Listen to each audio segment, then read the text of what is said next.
Почитувани представници на медиумите, почитувани граѓани. Одамна на јавноста е јасно дека СЈО служи единствено како алатка во рацете на Социјалдемократскиот сојуз за пресметка со своите политички неистомисленици. СЈО преку монтирани и креирани случаи по нарачка од Социјалдемократскиот сојуз се пресметува со непријателите на Зоран Заев. Катица Јанева преку монтирани, незаконски прибавени снимки и изнудени искази конструира предмети со цел оцрнување на ВМРО ДПМН. Ова институција работи исклучително непрофесионално, необјективно и селективно, креирајќи целосно неиздржани обвиненија. Да биде иронијата уште поголема, човекот за кој ова обвинителство работи, Зоран Заев, е два пати аболициран за тежок криминал и во овој момент се гони за барање на подкуп.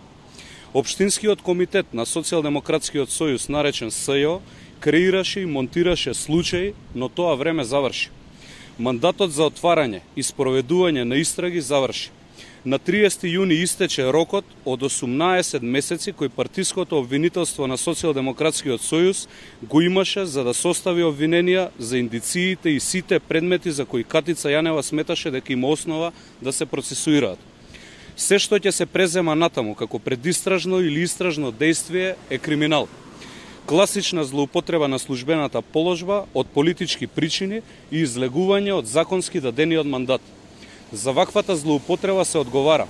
Има одговорност не само за политичките обвинители од СЈО, туку и за оние суди и други лица кои би им помагале во таа постапка.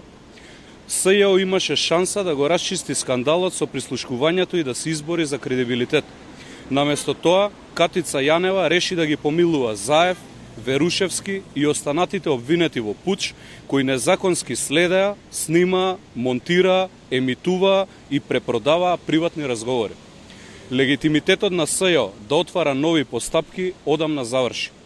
Целата ситуација отвара сомнеш дека СЈО на копче и понатаму се активира од Зоран Заев за пресметка со своите неистомисленици.